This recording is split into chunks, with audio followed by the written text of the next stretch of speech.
मैंने अपनी स्कूलिंग वहां से करी जहां पर मेरे पिताजी सफाई कर्मी थे। मैंने फैसला किया घर से भाग जाने का।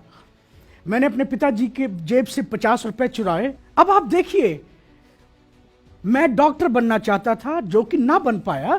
मैं बना लखनऊ में एक नौकर, और अब नौकर से मैं क्या बन रहा हूं, एक कबाड़ वाला।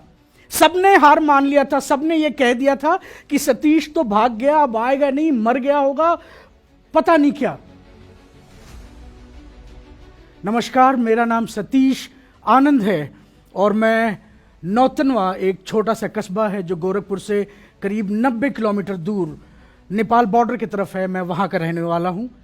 मैंने अपनी स्कूलिंग वहां से करी जहां पर मेरे पिताजी सफाई कर्मी थे। मैं डॉक्टर बनना चाहता था लेकिन नहीं बन सका, क्योंकि मैं वो बना जो सर्कमस्टांसेस यानी कि जो परिस्थितियां लेकर आई। सन 2001 में जब मैंने 12वीं पास करा तो मैंने इच्छा जाहिर की अपने पिताजी से कि मैं डॉक्टर बनना चाहता हूं और मुझे सीपीएमटी प्रिपरेशन के लिए गोरखपुर भेजा जाए। लेकिन मेरे पिताजी ने पूरी कोशिश करी लेकिन गोरखपुर मुझे ना भेज सके, सिर्फ इस वजह से क्योंकि उनके पास पैसे नहीं थे।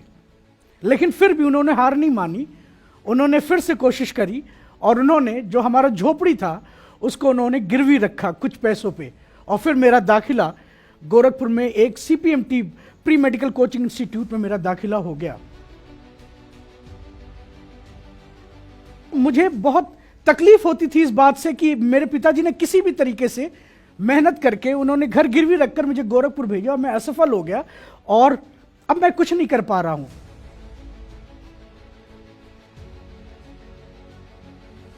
मैंने अपने पिताजी के जेब से 50 रुपए चुराए और मैं जो स्टेशन था हमारे घर के पीछे, हमने ट्रेन बोर्ड करा और मैं गोरखपुर आया। सन 2002 की बात है ये।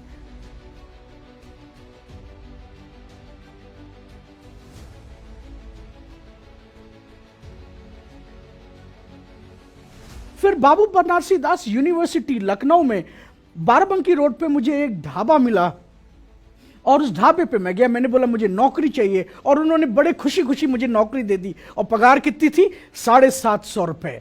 खाना पीना फ्री था। और मैं क्या करता था? झाड़ू लगाता था, पोछा लगाता था, बर्तन धुलता था, सब्जियां काटता था, सब्जियां खरीदने जाता था और सोने का मौका नहीं मिलता था क्योंकि वो हाईवे पे ढाबा था वो, और सोने का बिल्कुल टाइम नहीं मिलता था। लेकिन जब भी मौका मिलता था मैं न्यूज चैनल्स देखता था, वो भी कौन से? अंग्रेजी वाले न्यूज चैनल्स। तो 22 दिन तक मैंने वहां पर एज ए नौकर मैंने वहां पर काम करा और इसी 22 दिन के दरमियान 21वें दिन मैं हजरतगंज गया कुछ सामान लेने के लिए, ढाबे का सामान लेने के लिए। और जब हजरतगंज से जब मैं ढाबे का सामान लेकर वापस लौट रहा था तो मैंने देखा एक बंदा जो है कैनोपी लगा के बैठा हुआ है और वो नौकरियां बेच रहा है। मैं उसके पास गया, मैंने बोला कि क्या है भाई साहब? उसने बोला कि नौकरियां हैं। मैंने बोला क्या करना पड़ेगा? उसने कहा बस 500 रुपए दो और नौकरी तुम्हारी लग जाएगी। मैंने कहा ये तो कमाल की बात है, और कितने मिलेंगे? उसने बोला 5000। मैंने उसको 500 रुपए दिए और उसने मेरे को एक पर्ची थमाई और उस पर उसने लिखा यूरेका फॉर्ब्स, 5th फ्लोर, बाबू Khan state, Secunderabad, Andhra Pradesh.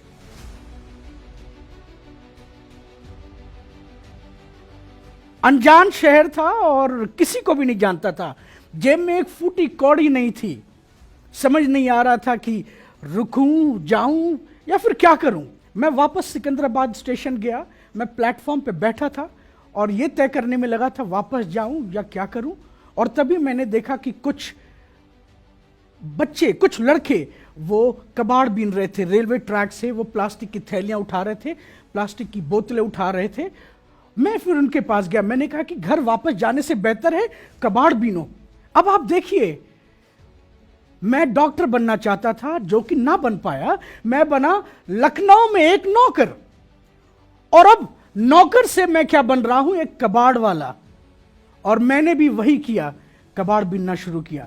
Railway track से नालियों में घुसकर प्लास्टिक की थैलियां उठाता था, प्लास्टिक की बोतलें उठाता था और देर शाम तक जो है राठी फाइल बस स्टॉप के पास सिकंदराबाद में एक कबाड़ वाला था, उसको बेचता था और पैसे मिल जाते थे मुझे 50, कभी कभी 100 रुपए भी मिल जाते थे। और सोता कहाँ था? प्लेटफॉर्म पे सोता था, कभी कभी राठी फाइल बस स्टॉप पे सोता था। और ऐसे मैंने महीनों भर करा।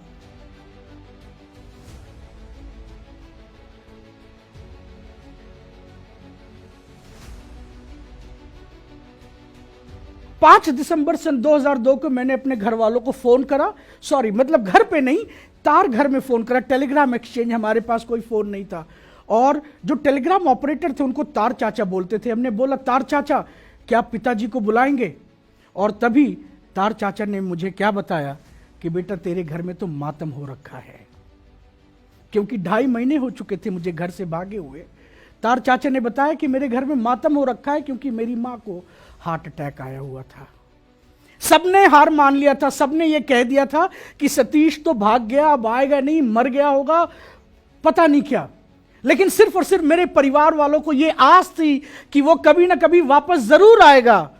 वो एक हारा हुआ इंसान नहीं है, वो एक जुझारू इंसान है और वो कुछ करके वापस लौटेगा। और जब गया तो यकीनन मेरे पिताजी, मेरे गांव वाले सब बहुत गर्व कर रहे थे कि ये है फौजदार का लड़का।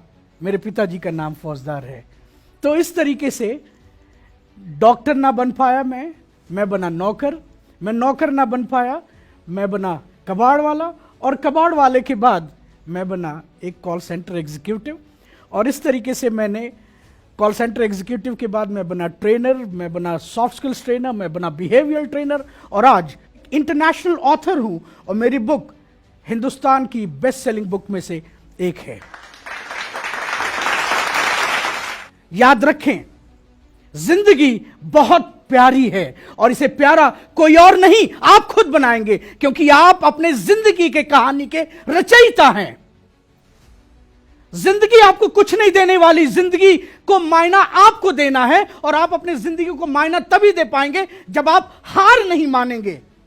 आप किसी भी विषम परिस्थितियों में हो, कुछ भी हो जाए, आप हार ना माने। और जब आप हार नहीं मानते हैं तो आप एक रियल हीरो बनते हैं।